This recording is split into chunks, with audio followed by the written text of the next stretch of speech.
Guys, welcome to Milgap Farms. Today we've been having problems with our spring and I think we've come up with a solution. So stick around, watch what we're about to do. If you like what you're seeing, always give us that thumbs up, share it, comment, all those good things. Guys, this is our spring right here. It's right beside me. This is not really the spring. What this is the collection box. It's a pretty good sized collection box. I'll show you what it looks like on the inside here in just a second. So what we haven't had for a couple of days, maybe a week or so, is that sound right there. That doesn't look like a lot of water, but I'll tell you, it does really well. In our situation, this spring was developed probably 10, 15 years ago by probably the best guy in the county. He did an outstanding job. He trenched from where we are, probably 200-300 meters down to the house, and then all the way down to the little house where our cottage is, which is got to be a half mile away. He didn't trench; he used an excavator, so it was pretty cool. So we did a temporary fix. We posted a video about that showing how we took from one spring to another through just gravity feed hose, and it worked really well. So guys, there's a couple of solutions for fixing a spring. The first thing you want to do is go look in your sediment box to see if it's gunked up with anything, and that's what we showed. Well, that's up in the hill up here. What we're standing on is our tank. We checked our tank, nothing flowing. We checked from the tank to the sediment box, nothing was obstructing. Went into our sediment box and found no water was flowing, so obviously there wasn't any problem between the tank and the box. We began digging out from the sediment box up into the mountain itself every 5 to 10 feet to see if we could follow the line and find out where the collection point is.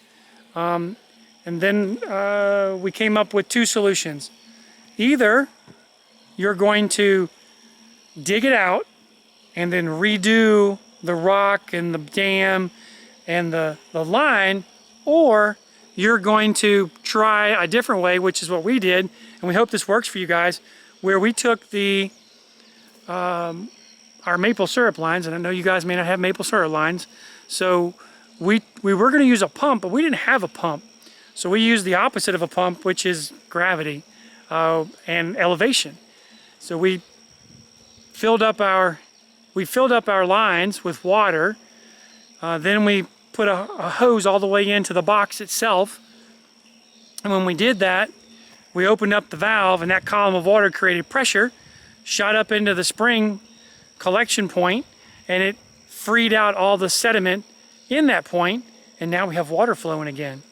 So maybe another way that we would do that was with a pump and a big tank. We had a big tank that we used on the farm for collecting rainwater. We actually used it down below to collect the spring water.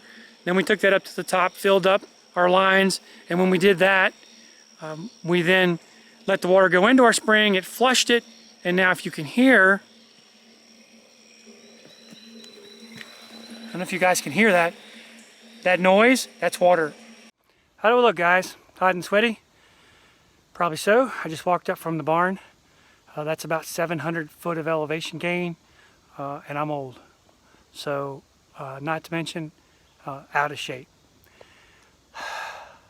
Got through that. Right now, where we are is almost the top of our mountain, and I'm going to show you what we did up here, and then we'll go down to the bottom, and I'll show you what we did down there. And it's pretty simple. We do this when we're cleaning lines. If you can see this, it's a 100-gallon tank. Driving the other direction going uphill, downright sketchy, let me say that. I almost flipped the ATV last year when I played this game trying to clean the lines. So what we did was we filled up this tank with spring water down at the bottom of our spring that feeds our animals down on the very bottom. Then we strapped it so it didn't go anywhere, and we brought it up here and we loaded our lines, our maple lines, with the water from our spring. And we did so like this. So this is our setup. It's pretty basic. It's a gate valve with hose going to it, quick connect. gonna shut the gate valve off because I don't want everything in the back water when we're going down. The hose runs across the ground. In just a minute, we're gonna kick the hose over, disconnect. We're gonna disconnect the hose here because we're done with loading up the water and cleaning out the spring. So what we're gonna do is bleed all the water out of it. Walking down the hill.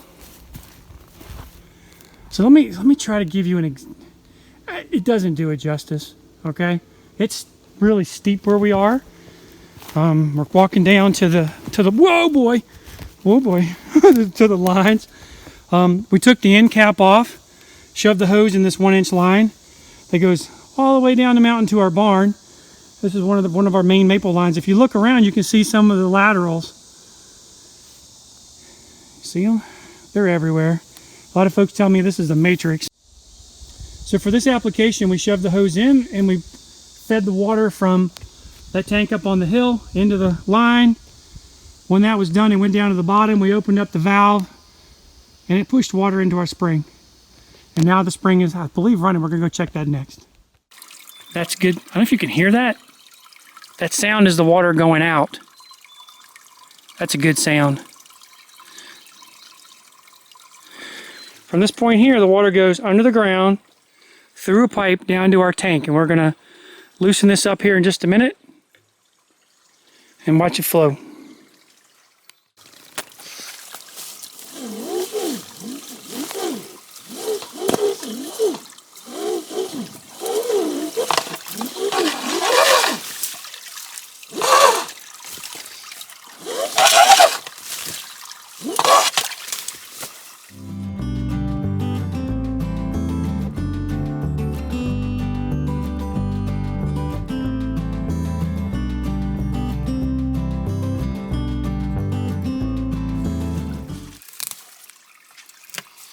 What I'm doing is just getting some of the debris off the sides before I let it settle.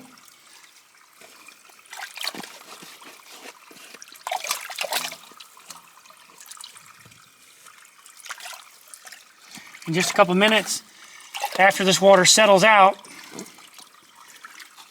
we're gonna let it go down into our big storage tank. At this point in our adventure, we've got water. We're gonna let the tank fill up and then watch the overflow down below.